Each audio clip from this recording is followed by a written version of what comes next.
most were unaware the coup was imminent. The day of the 23rd of June opened with newspaper reports that the Prime Minister's Chief of Staff was sounding out support amongst key members of the government, something which they said was not the case, but it became a point of great tension.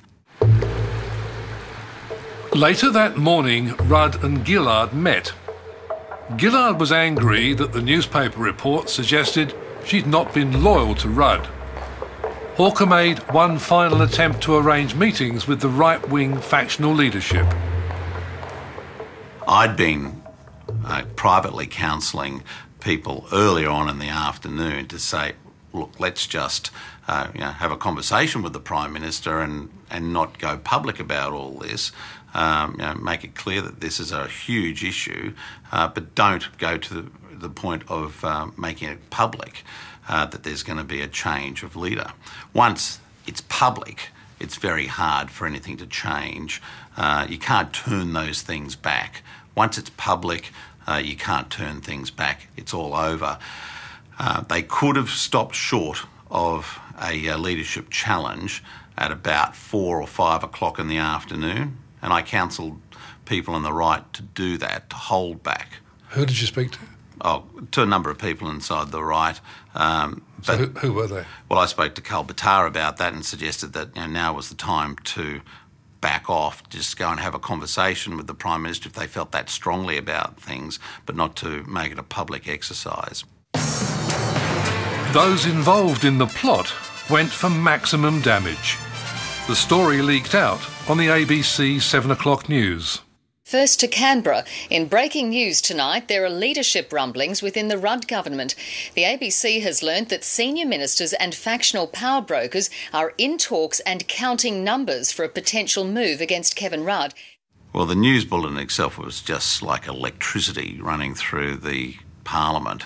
The place just became alive with excitement and tension.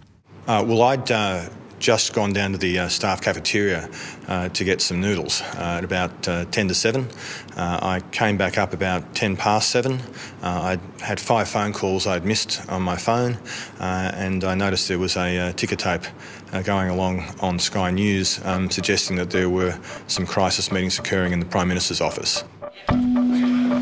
At 7:20 p.m, Gillard walked around to Kevin Rudd's office.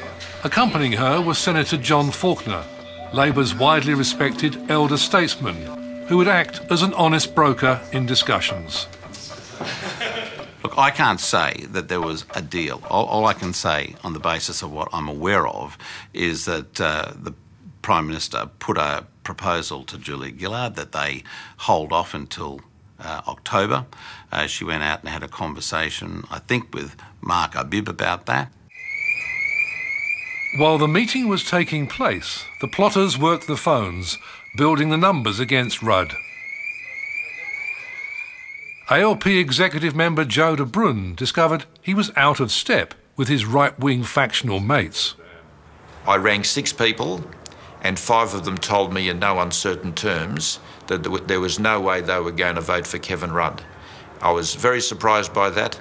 I had no chance at all of influencing their views. They had made up their mind, so I realised that Kevin Rudd had lost substantial support in the parliamentary party.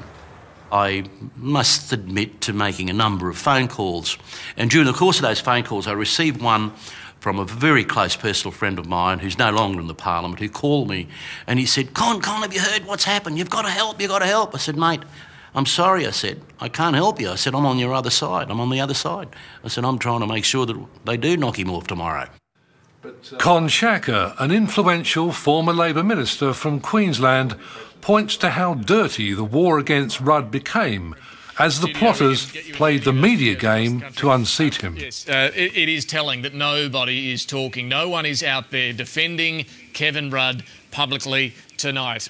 So there was no meeting, it was a phone call? There was no meeting, no. No, there would have been meetings on the phone, would have been conference calls, but there was certainly, if there was a meeting, I wasn't invited to it.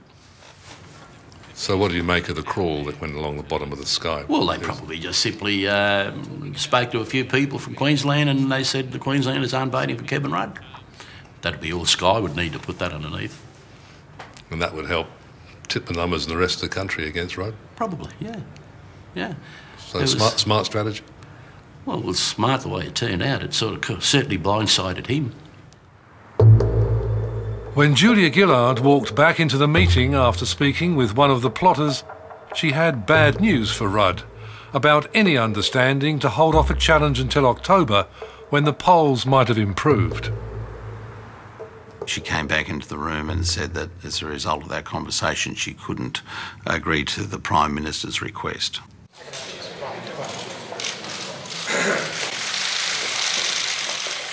By the following morning, Rudd conceded he didn't have the numbers to remain Prime Minister. We have thrown our absolute all at this. And I believe when we look back at this, these reforms will endure into the future and make Australia, I believe, a fairer and better place. I was in the front vestibule of the Parliament House, and members of the public were just standing there watching his speech on a monitor, and people were crying. And at that point I thought, this is not a good sign for the government. If there's that public demonstration of grief, as it were, over the removal of a Prime Minister, then we're in for some tough times ahead. Later that day, Julia Gillard made her first speech as leader. It was full of praise for Rudd and his achievements. Thank you very much. And can I say, Australians one and all, it's with the greatest humility, resolve and enthusiasm that I sought the endorsement of my colleagues to be the Labor leader and to be the Prime Minister of this country. And I particularly give credit to Kevin Rudd for leading the nation in such difficult times and keeping people in work. And today, but one thing rang hollow. For all her protestations that she'd been dragged into the leadership battle at the last moment, the truth appears to be different. Four Corners has confirmed that senior staff in Julia Gillard's parliamentary office had started writing the leadership speech at least 2 weeks earlier. Are you aware that 2 weeks before Rudd was removed from office, that a speech was being prepared in your office that you would subsequently deliver when you were Prime Minister? Look, I am not surprised that whether it's people in my office or people more broadly in the government or the Labor Party were casting in their mind where circumstances might get to. Of course, political people look at political circumstances and they think about where they might go to. With respect, you haven't answered the question, and the question was, did you know that people in your office 2 weeks before Kevin Rudd was removed as Prime Minister were preparing a speach that you subsequently delivered? I've given you the best answer I can, which is I'm not surprised that there were people, around government who were, in their own mind. But did you know? Well, I did not ask for a speech to be prepared. But were you aware that one was being prepared? Look, I've just given the best answer I can to your question. My question was simply whether or not I heard your question knew. And I've answered it. You haven't answered the question. Well, I've given you the answer I'm going to give you. Those who persuaded Gillard to run felt vindicated by early polls, showing an increase in the party's support. But the honeymoon was short-lived. 2 months later, the election in August saw Labor struggling to form government. As the government drifted, Rudd began what can only be described as a political campaign to distance himself on crucial issues from the PM.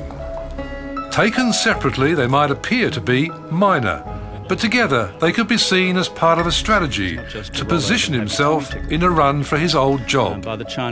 He took a public stand against the government's handling of the WikiLeaks issue, supported the need for a no-fly zone over Libya during the Arab Spring, and wanted Australia to remain neutral on whether the Palestinians should have a voice at the UN. Our global institutions work. Since you've been Prime Minister, Kevin Rudd has contradicted government, that's your policy, in a number of areas. How much damage does that cause, do you believe? Well, with respect, the way in which government works is you have cabinet discussions, you of course have bilateral discussions with your ministers too, direct discussions. I don't expect everybody to walk into the cabinet room or indeed into my office saying the same things about everything. What I expect is people to put forward the best of their views, then we discuss them internally and we make a decision. That's how this government works, and I would say that's how every government has worked in Australia's history. With the most influential opinion poll, News Poll, showing the coalition ahead 54 to 46 on two-party preferred and a primary vote flatlining at 30%, those who brought Rudd down, it seems, are having second thoughts. Reading between the lines in talking to them, I do think that some of them have had concerns about changing the leader in midstream. This time it may well be the caucus, fearful and angry that the removal of Rudd by the factional leaders was such a disaster, which might take the power into its own hands and crown him the second time around. But understandably, they are cautious. Normal activity. There are those who are very pro-Gillard. There are those who are pro-Gillard but think that she can't win the next election. There are those who are pro-Rudd. And there are those who are pro-Rudd but think there's no way they could go back to him. Crucially, if Rudd is to return to the top job, he will have to persuade those doubters that he's learned lessons and changed. I think all leaders grow into the job. You get elected a Prime Minister and that, you don't wake up the next morning and be a fully experienced, fully fledged Prime Minister. Everyone has to grow into that job and work out those relationships. And to the extent that if there's any lessons to be learned, it's clear that he's learned some lessons in a very hard way. Con Shaka, for one, doubts that Rudd has changed at all. What happened to the bloke is that somewhere there was a charming, intellectual, smart man that knew how to keep friends, that knew how to treat people. And somewhere along the line, I think when the burdens of office got to him, and he has that problem that he tends to bend too many bridges. With Kevin, he wants you to be extraordinarily loyal to him, but he does not repay the loyalty. I think, like any old soldier who's lost a leg, he's still got an itch there. And I think you see that with a lot of former Prime Ministers. But what of Rudd himself? You know him very well. Yeah, that's a matter for him to discuss, I think. And, he's made it pretty clear to date that he's content to be the Foreign Minister. Time will tell how things go in the coming months. Nearly 3 months after we bailed him up in a bar, Kevin Rudd is still playing the waiting game. Hi, how are you? Hi there. Hi, how are you doing? Andrew Fowler from Four Corners, Mr. Rudd. Good. Some of the factional leaders we've spoken to say they made a mistake when they rolled you and they want you back. Well, that's it's a matter for history. Mr. Well, what's your response to that? I mean, you're happy being Foreign Minister. Would you be happier being Prime Minister? I'm a very, very happy little Vegemite. Content. And a content Vegemite, being Foreign Minister of Australia. And so the ruthless game goes on, with Rudd and the leader who deposed him embraced in a political dance to the death. The opinion polls will decide what happens next. A dramatic move up or down will determine whether Labour stays on its present course or decides to go back to the future.